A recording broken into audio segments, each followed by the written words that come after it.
friends. I'm Mars. Welcome to the heyBrownBerry Knitting Podcast.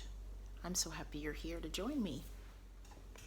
I'm here working on lighting and positioning and whatnot, hoping that I can get the setup just right so I can share with you, since you've come here to visit with me for a little bit. I try to make it a habit not to complain about lighting and other situations that just happen to be going on while we're here visiting with each other. I'll adjust as I can. I'm happy for light. Light lights me up. So where things might be a bit bright in spots, I hope you don't mind. This is a knitting podcast primarily, and if you visited me before, business as usual, no specific plan. I actually didn't even plan to record today, but I had some video clips that were starting to gather on my iPhone that I use to record, and I finally thought it's a good time for sharing. So we're going to dive right in. First timers, you are more than welcome here. I hope you enjoy this content. Today's theme, I guess, will be gifts and giving. Yeah. That sounds good. I've been fortunate that my birthday has come and gone another year, and so I've been spoiled completely by family and friends. And my birthday is in this month of November, which is also the U.S. Thanksgiving month, so that holiday has recently passed. I'll share with you a little bit of the time I spent at my sister's house. My sister's name is Allison, and I love her very much. I call her my forever gift. But I love her even more now because she cooked Thanksgiving dinner in her beautiful home, which meant I got to spend a couple days with her and her husband and my 4 nieces and nephews. And that is something I'm very thankful for. To be able to visit them by just getting in the car and doing a bit of a road trip is a treasure. There'll be some video clips of the time that we spent with them at the end of this episode. Gifts and giving. It's that time of year. It is going into winter for those of us in the Northern Hemisphere, but I think for most people, it's going into the holiday season. It's a time of year when there is a lot of gathering, which I love, and there's also a lot of giving, and I love that too. One of the things I've decided this year is just to be mindful of my stress level and my commitments, meaning leaving time for unplanned get-togethers and for quiet and for even stillness, just being home without anything on the calendar. I hope that's how my December will be, because that's what I envision as a very restful end to 2018. I would love to hear what your plans are for the coming weeks. Are they holiday activity filled? Are they busy? For most of you, probably. We are doing some traditional things like putting up our Christmas tree. That's something my daughters have taken on the task of doing in recent years. I'm fortunate to be able to sit back while they do most of the assembly of our tree and watch them decorate as they see fit, which is totally fine by us. Yeah, just let me know. What is your December going to be like? I would love a peek into that side of your world. I have some wonderful, wonderful friends in the making community that have agreed to do an Advent swap with me.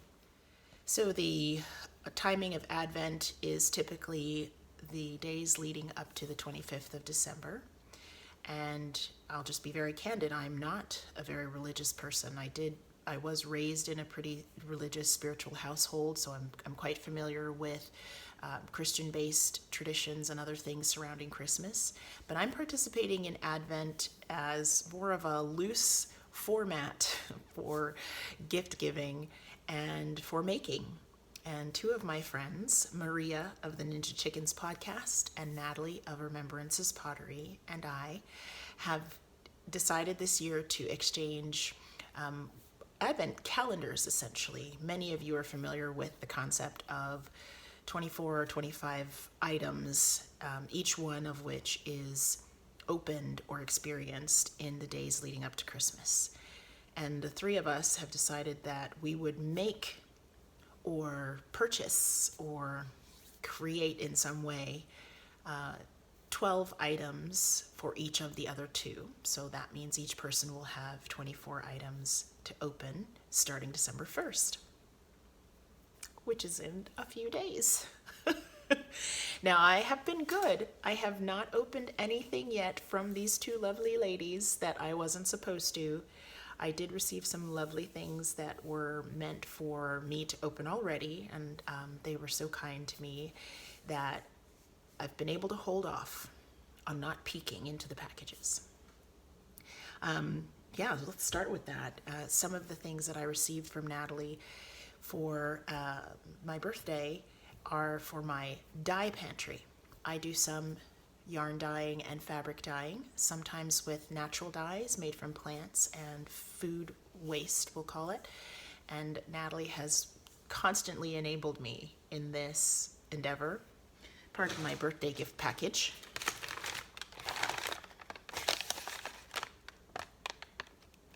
Birch bark. I do not have birch trees very near me, readily accessible. And actually I've received birch bark from both Natalie and Maria at different times this year, which is amazing because it's new to me and different and exciting. So if you're using headphones or your volume is up, I'll try to keep it to a minimum.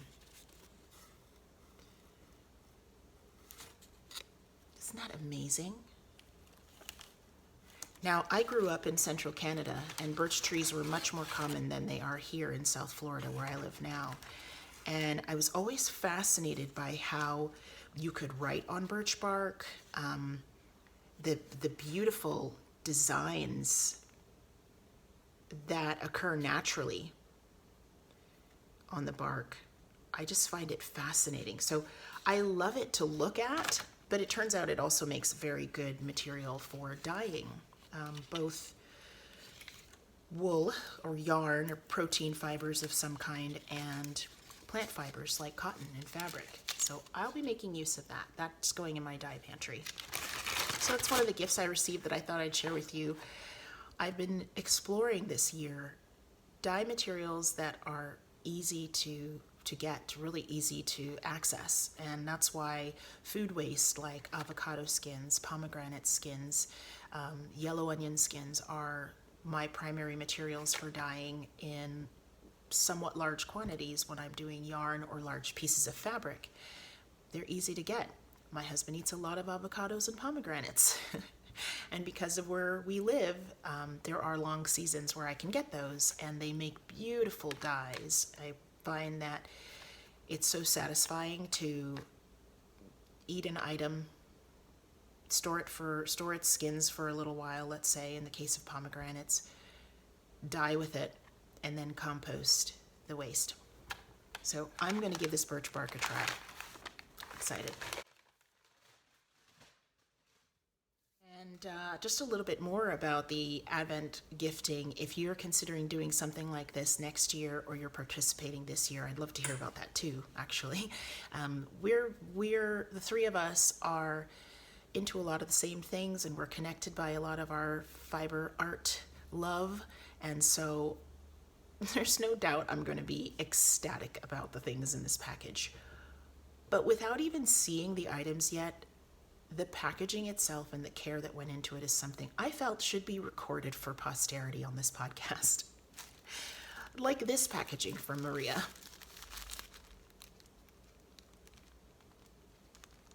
These kitties.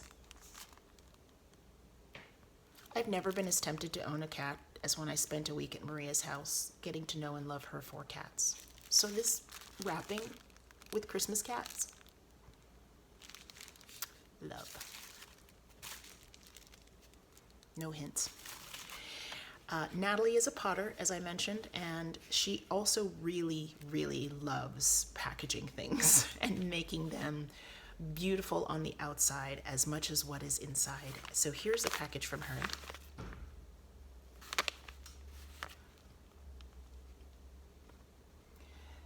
Simple but sturdy paper wrapping, some gauzy ribbon. Just gives it this homey feel. And then, of course, stunning pottery tags. This is an acorn. I love it. No hints in there either. Darn it. So I've got these gifts waiting for me to open, and I'm really excited about it. If you think about this idea as something that might be stressful because it's a lot of gifts, I will tell you that the smallest, simplest things done with kindness and thought are the most pleasing and enjoyable. So yeah, something to consider for 2019. I can't wait for December 1st. On this topic of knitting, let's have a look at what I'm wearing, because I am fortunate enough to have cool weather out there. We're having a cold front here in South Florida, and that means I bring out all the wool, all of it. I'm wearing a hat I just finished, and what you see is a series of panels with different stitch patterns. This is the Dustland hat, and it is one of the early Stephen West patterns from a West Knits collection from this book, book 3, which contains several patterns I have wanted to knit for a long time. The Dustland hat actually has a coordinating set of mitts. Here's the pattern photo. It is a gorgeous fit because I normally need a bit of stretch for this big noggin, and I was able to cast on the smallest size in the pattern and get the perfect ease or negative ease on the brim and a little bit of slouch. I've knit 2 of these in a week. It's a quick knit. I think it's ideal for gifts because it's unisex. It is easy to do in a worsted weight in an evening or 2. And I'm considering doing the coordinating mitts as well, which repeat the stitch patterns. You can see there that are in the hat. And I think that would make a beautiful set. I am a fan of Stephen West's design. I'll say I'm a very big fan of his unique structures and the way he puts together textures, and even the format in which he creates his patterns. This one was a great one, easy to follow. But I'm definitely more a fan of the earlier works. I haven't done any of his most recent shawl or sweater patterns because I don't find that style of, marled or highly speckled projects suits me well. But that takes nothing away from his talent and skill in designing. So I'm really enjoying that. I made one of these as a gift, one for myself, and I will probably make it again. I'm also wearing just a very simple triangular shawl that my youngest daughter, Mizan, made last year. It's tiny. It was a 1 skein project. I don't have all the yarn details, but it is just the perfect little neck wrap. I'm wearing it almost like a cowl for a cool day. Back up a little bit. And I found it in her closet as we were looking for some warmer clothes for her for school this week. It's warmer because she made it. Is that a thing? It just feels nice around my neck, and while she's away at school, it's nice to think of her and her skills. And yes, of course, hand knit sweaters because sweater weather. This is my Fern and Feather, knit in some gorgeous fern fiber Rommeldale and some Wing and a Prayer Farm Shetland. This was my Edinburgh Yarn Festival sweater knit for 2018. Earlier this year in March, several friends and I knit these Fern and Feather colorwork sweaters. And it's just perfect for today. I will probably walk around like this most of today. No complaints. I don't think my daughters will watch this episode, or I'll tell them not to before I give them their Advent gifts. I've decided I'm going to give each of them 12 small items carefully chosen as well. And I wanted to share just a couple of them with you. I'm a big fan of socks, hand knit socks, and so throughout the year I've been making several and tucking them away, hiding them for the girls. There was this pair that I knit on vacation.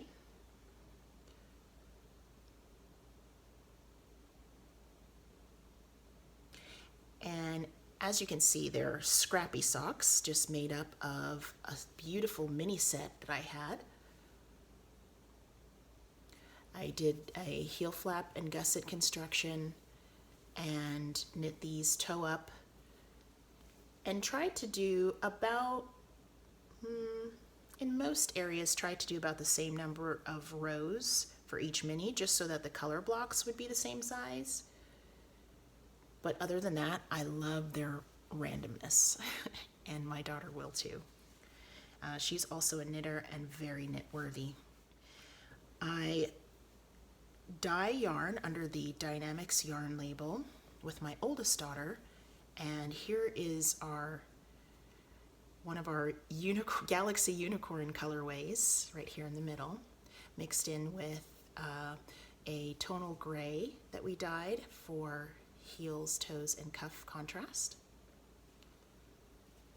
And these are shorties, just about an 1.5 inch, 2-inch cuff.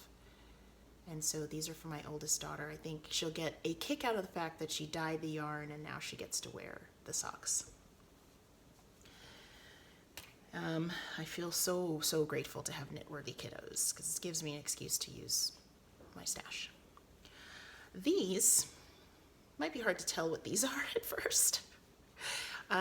These were a pair of socks originally that I hand knit for my youngest, and she wore them a good amount. It was a pattern that I made up and might write up again at some point, and she modeled them for me.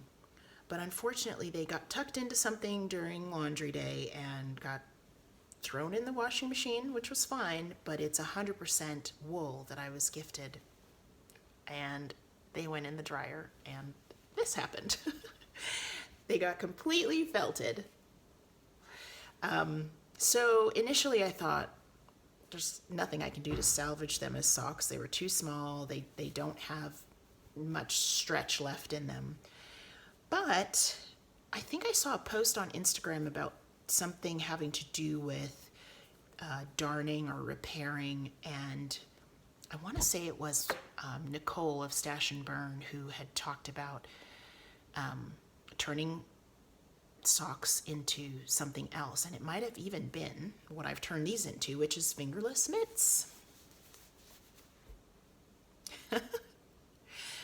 I very simply cut a hole into, I kind of, very loosely measured based on my hand, which is similar to my daughter's hand size, and cut a hole where a thumb could go. Now here's an advantage of wool. Because it has been felted, I cut this hole and then I didn't even bother doing any stitching or anything else around it to hold it. The felted fabric is as sturdy as it could be. And so I just spent a little time agitating the area around the thumb hole like I'm doing now. And that just increased the felting right around that new opening. And so the thumb hole is sturdy. I love these, and I know that my daughter will love them too. They're just long enough that they can be covered by a sleeve.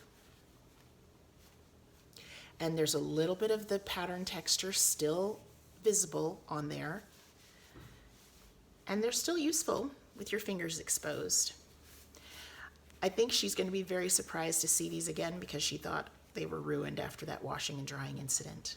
So that'll go in her advent box as a gift. Fun. And just one more I'll share with you in case this might give you some gifting ideas, or someone who's watching and thinking of gifts for you may be inspired. This, let's see if I can get a good shot up here. I'm going to take a little video so you can see it better.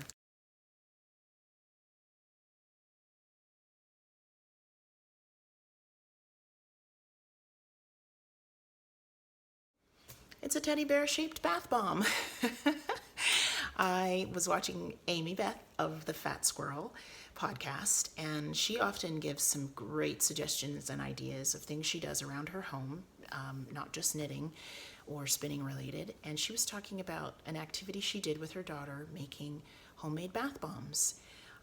You can Google homemade or make your own bath bombs or homemade bath bombs, and it was so simple, and I was very fortunate to have all of the ingredients here: baking soda, some corn, I used arrowroot powder instead of the cornstarch recommended, some coconut oil, and some fresh lavender, and made it into a teddy bear shape using cookie cutters. You could use silicone molds or whatever you have, but my youngest daughter's nickname is Bear. We've always called her Measy Bear, and she is my lover of luxury. A bath and nice smelling soaps and scents and other things are really up her alley. So that is one of the things that will go into her Advent gift box. And I think she'll love it, and I love that it's natural, fresh made ingredients. So I've shown you a couple of things that I have finished, and I also wanted to just talk about a couple more knitting related bits. I have one of my works in progress well underway, which is my Brigitte's Garden socks. This is a colorwork sock pattern by Natalie of Remembrance's Pottery. This is sock number 1, which I finished most of the knitting. I have my Forethought heel waste yarn inserted, so I'll be cutting into that and creating the heel. I'm actually going to work using some tutorials I found that allow you to make this afterthought style heel where you cut it in and then knit the heel. I'm going to use some tutorials for what I'm hoping is a better fit by adding a little bit of short rows at the join area to give some depth to the heel, because typical wedge shaped heels are not deep enough for my foot, so they will pull across the top of the sock, and this sock is just too beautiful not to wear, so I'm going to try to make sure that the heel fits. Natalie is having a knit along for this sock pattern. If you use the hashtag Brigitte's Garden Socks on Instagram, you'll see that the knit along is running until December 21st, 2018. I hope you'll join us. I'm having a lot of fun with this pattern. I'm finding that I'm much more relaxed. Sock 2 is underway. That's my pride in the no second sock syndrome dance. I'm knitting this second one on double pointed needles. I knit the first one magic loop. I'm actually finding this smooth sailing. There's a nice little break in between going from one needle to another. I'm using 4 needles, and each time I switch over to a new needle, it's just a nice little break for my hands. I think my tension's getting much better in color work. The sweater I'm wearing, I just realized there's a lot of glare there. The sweater I'm wearing now, my Fern and Feather, was my first color work project of any size, and I've done a few since then. And in fact, I was saying this to Natalie, I just did a test knit for Kyla of ArctosKnits for a beautiful hat with a colorwork feather motif, and I'm going to insert a picture and a little video here so you can see that hat, an object I finished recently.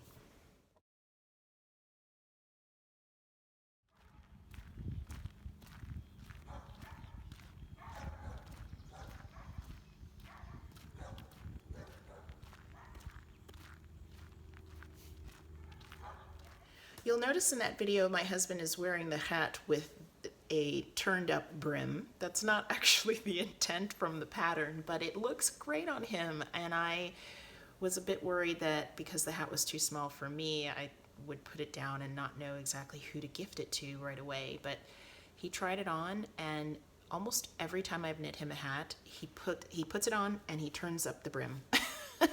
It's kind of a joke, and this time it worked, so it is now his hat. But working, working on that pattern, it was a larger, well, not large, but a size US 6 and US 5 needle that I used, which is 3.75 millimeters and 4 millimeters. And so it's larger, obviously, than sock needles, but doing the color work patterning on that hat was great practice for my hands and just getting the method of using both yarns. I carry both yarns in my right hand when I do color work, and I essentially do kind of a stitch and drop one yarn, pick up, stitch, and drop the other yarn, and that's been working for me. And as I worked through the hat, I got more and more comfortable with doing that. Certainly more comfortable than I was when I knit this sweater. And I really noticed the difference when I went to my second Brigitte's Garden sock and started working the color work. My tension is looser, but not in a way that's making it baggy. And just this feeling of ease with working through the stitches. I tend to count for color work, so if I pick up the green yarn and there are 3 stitches in my head, I'm going 1, 2, 3. And then I pick up the brown for 5 stitches, 1, 2, 3, 4, 5. And that works really well for me, and I noticed today that I sort of got into this zen state of color work knitting, so I'm really happy about that. I can already tell that I'm moving along much more quickly on sock 2, which is good because I want them finished by the 21st as part of the knit along, but I want them to wear when it's cool for the next few months. Okay, so I think the last thing I wanted to share with you was the largest project I finished to date, which is my Ranger cowl. It's called the Ranger Cowl. It's actually a very large cowl slash hooded cape type warm garment. And you'll see that in the video coming up. I'm first going to share with you a little bit of the behind the scenes of seaming this project together. It was knit in Briggs & Little Aran weight yarn. I will of course have details about the project itself on my Ravelry page, but because it was intended to be knit and then seamed together, I thought you might want to see a bit of that process as well. And then at the end of that little tidbit, I have some photos of, or a video of me wearing the Ranger cowl.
The designer is Michael Vloedman, who will also be linked below.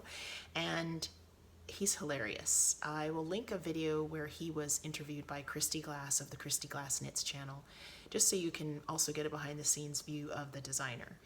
So big thanks to my oldest daughter who did the video for me in our backyard. I love that cowl so much. I know I'm going to wear it a lot. I'm especially looking forward to cooler temperatures in Edinburgh, Scotland next March for the Edinburgh Yarn Festival. I'm knitting things that are hopefully going to be appropriate for cold weather there, because there's nothing like wearing your hand knits at a knitting festival, right? So enjoy that video, and I will sign off, because after that I'll just include a little music and some snippets from our family's Thanksgiving. I want to encourage you all one more time to join me in the Pebbles and Pathways sock knit along. That's my design. I'll insert a picture of the socks for you to see one more time.